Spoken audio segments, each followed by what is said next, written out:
इस बात पे कोई शक नहीं कि अर्थ के साउथ पोल में मौजूद अंटार्कटिका दुनिया का वो कॉन्टिनेंट है जहां कुदरत इंसान को बिल्कुल भी बर्दाश्त नहीं करती। ये दुनिया का सबसे ठंडा, सबसे दूर, सबसे वीरान और सबसे ड्राई कॉन्टिनेंट है। लेकिन इन सब मुश्किलों के बाद भी यहाँ पिछली कई सदियों से इंसान वाकई में रहते हैं। लेकिन सवाल ये है कि आखिर कैसे और क्यों। हमारे चैनल पर आपका फिर से स्वागत है। अंटार्कटिका इतना बड़ा कॉन्टिनेंट है कि इसमें पूरा अमेरिका और पूरा इंडिया एक साथ फिट हो सकता है। इमेजिन करें कि इतने बड़े कॉन्टिनेंट का 98% हिस्सा गहरी बर्फ से घिरा हुआ है। इतनी गहरी कि यहाँ कई हिस्सों में 5 किलोमीटर डीप तक सिर्फ बर्फ ही बर्फ है। वैसे तो यहाँ टेम्परेचर -60 डिग्री तक जाता है, लेकिन साल में 1 या 2 बार यहाँ गर्मी भी पड़ती है। पर इस गर्मी में भी यहाँ का टेम्परेचर -12 डिग्री होता है, क्योंकि यहाँ पूरा साल टेम्परेचर फ्रीजिंग पॉइंट से कम ही रहता है। इसी वजह से यहाँ बर्फ मेल्ट नहीं होती। हर साल अंटार्कटिका में 2 इंच एडिशनल बर्फ पड़ती है। वैसे तो ये फिगर बहुत कम है, लेकिन पिछले करोड़ों सालों से 2 इंच करके यहाँ बर्फ की लेयर बढ़ती ही चली जा रही है। सिर्फ बर्फ और मुश्किल टेम्परेचर ही यहाँ जिंदगी के लिए मुश्किलें पैदा नहीं करते, बल्कि अंटार्कटिका में ह्यूमिडिटी ना होने के बराबर है।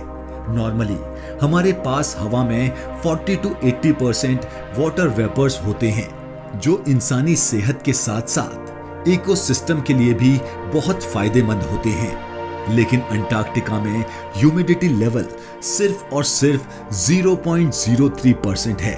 यही वजह है कि अंटार्कटिका में स्किन डिजीज और बॉडी डिहाइड्रेटेड होना बहुत ही कॉमन है। इसके साथ साथ साउथ पोल सी लेवल से 9800 फीट की एलिवेशन पर है। कुल मिलाकर बात यह है कि अंटार्कटिका इंसान तो दूर की बात है, जानवरों के लिए भी नहीं बनाया गया। लेकिन फिर भी इंसान यहाँ मौजूद है। इसकी सिर्फ एक ही वजह है, और वो है रिसर्च। जिस तरह स्पेस भी इंसान के लिए नहीं बनाई गई, लेकिन फिर भी वहां ISS में इंसान रिसर्च पर्पस के लिए रहते हैं। इसी तरह अंटार्कटिका में भी साइंटिस्ट को रिसर्च के लिए भेजा जाता है।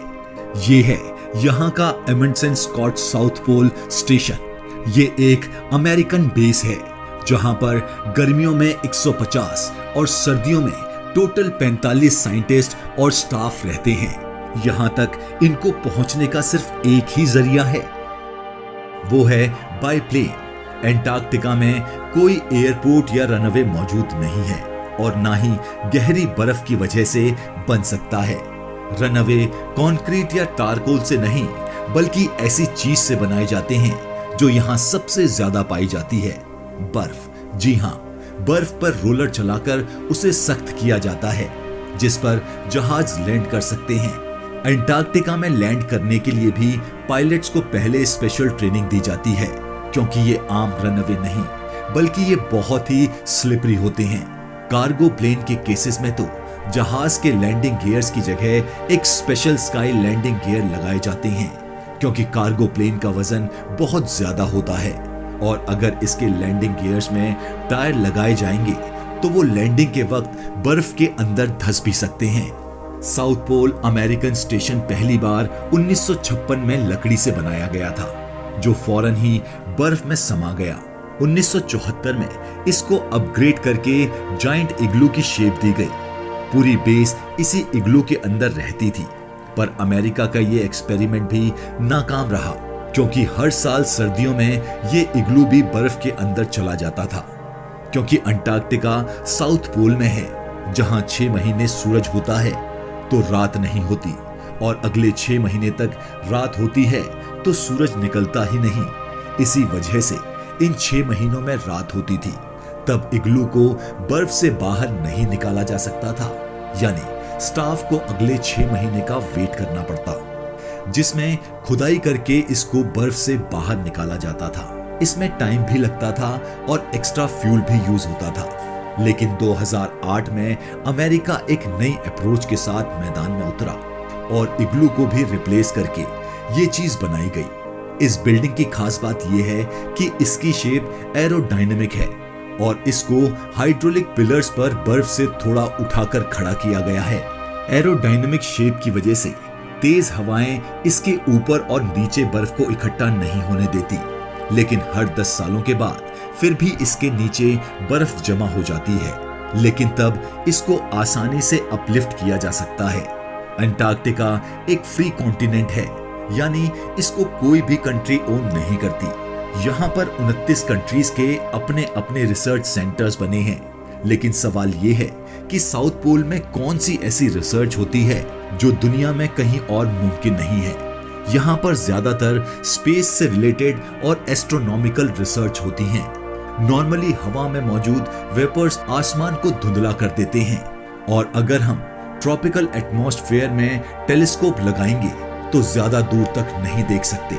साउथ पोल में ह्यूमिडिटी ना होने की वजह से आसमान बहुत क्लियर नजर आता है और टेलीस्कोप स्पेस में लाखों लाइट ईयर आसानी से देख सकता है। यह है ब्लैक होल की फोटो, जिसको 2019 में पहली बार कैप्चर किया गया था। इस फोटोग्राफ को कैप्चर करने में भी साउथ पोल में लगे टेलीस्कोप का सबसे बड़ा हाथ था। एस्ट्रोनॉमी के अलावा यहाँ आइस कोर्स पर भी रिसर्च की जाती है। लाखों करोड़ों साल पहले अर्थ का क्लाइमेट कैसा था, तब हवा में कौन से पार्टिकल और गैसेस थी, ये सारे राज एंटार्क्टिका की बर्फ के नीचे छुपे हैं। इन आइस कोर्स को निकालकर रिसर्च की जाती है और ये पता लगाया जाता है कि किस दौर में यहाँ क्या कुछ हुआ था। साउथ पोल में हार्श वेदर कंडीशन की वजह से यहाँ कम से कम रिसर्चर्स को भेजा जाता है। रिसर्चर्स सिर्फ इक्विपमेंट लुक आफ्टर करते हैं और सारा डेटा उनको यहाँ से बाहर अपनी अपनी कंट्रीज में भेजना होता है। जैसे यहाँ आने का सिर्फ एक ही जरिया है, वैसे ही यहाँ से निकलने का भी सिर्फ यही जरिया है। साउथ पोल में सिर्फ 3 महीने का पीरियड होता है जिसमें एयरक्राफ्ट आ या जा सकते हैं। बाकी पूरा साल यहाँ से बाहर निकलना करीब इम्पॉसिबल है। एंटार्क्टिका से भी दूर ह्यूमैनिटी कहीं और है तो वो है इंटरनेशनल स्पेस स्टेशन में। लेकिन यहाँ मौजूद एस्ट्रोनॉट्स को भी अगर स्पेस से इवैक्यूएट होना है तो वो किसी भी वक्त अपने आप को ओशियन में लैंड करवा सकते हैं। लेकिन इवैक्यूएशन का ऑप्शन एंटार्क्टिका पर अप्लाई नहीं होता। इमरजेंसी की सूरत में यहाँ डॉक्टर्स तो मौजूद होते हैं, लेकिन सीवियर केस में वीडियो लिंक के जरिए अमेरिका में बैठे डॉक्टर्स का पैनल भी मौजूद होता है।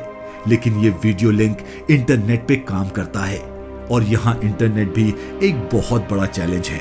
बाकी पूरी दुनिया में इंटरनेट रिमोट लोकेशन पर सैटेलाइट के जरिए चल सकता है। कमर्शियल सैटेलाइट अर्थ के सिर्फ उन हिस्सों को कवर करती है जहां ज्यादा आबादी होती है। जैसा कि आप ग्लोब में देख सकते हैं कि साउथ पोल का लिटरली बॉटम है। अर्थ का ऑर्बिट करती सैटेलाइट्स साउथ पोल के ऊपर से गुजरती ही नहीं हैं। इसी वजह से यहाँ सैटेलाइट के सिग्नल्स भी रिसीव नहीं हो पाते। सिर्फ चंद सैटेलाइट्स हैं जिनके सिग्नल साउथ पोल में आते हैं, वो भी सिर्फ चंद मिनटों या घंटों के लिए। यहाँ इंटरनेट यूज करने के लिए भी स्पेसिफिक टाइम का वेट करना पड़ता है, जिससे सैटेलाइट साउथ पोल के करीब से गुजरेगी, सिर्फ तभी सिग्नल रिसीव होंगे। पूरे 24 घंटे में यहाँ सिर्फ 3 घंटे और 50 मिनट के लिए इंटरनेट चलता है। इसी टाइम फ्रेम में साइंटिस्ट डेटा भी ट्रांसफर करते हैं और रिसर्चर्स अपनी फैमिली से कनेक्ट हो पाते हैं। इसके अलावा साउथ पोल में वेस्ट मैनेजमेंट भी एक बहुत बड़ा इशू है। इंटरनेशनल लॉ के मुताबिक इस कंट्री को पोल्यूशन और वेस्ट फ्री रखना सबकी जिम्मेदारी है, क्योंकि अगर यहाँ थोड़ा सा भी पोल्यूशन हुआ तो ये साइंटिफिक रिसर्च को असर अंदाज कर सकती है। इसका मतलब है कि यहाँ जो भी चीज आएगी उसको अल्टीमेटली वापस भी जाना है। यहाँ स्टेशन या वेस्ट पूरे साल इकट्ठा करके उसको कोस्ट में मौजूद स्टेशन पर ट्रांसफर कर दिया जाता है, जहाँ इस वेस्ट को प्रोसेस करके साल में सिर्फ एक बार आने वाली शिप पर वापस यूएस रवाना कर दिया जाता है। विंटर सीजन में साउथ पोल स्टेशन पर सिर्फ 45 लोग होते हैं। इन लोगों को बड़ी एहतियात के साथ जांच पड़ताल करके इस मिशन के लिए सिलेक्ट किया जाता है। क्योंकि ये वो पीरियड है जिसमें अगर कोई प्रॉब्लम हो गई तो उनका यहां से निकलना या बाहर की दुनिया का इनको रेस्क्यू करना नामुमकिन होता है। ये क्रू हर तरह की सिचुएशन से निपटने के लिए फिट होते हैं। इस पीरियड में 6 महीने तक सिर्फ रात होती है।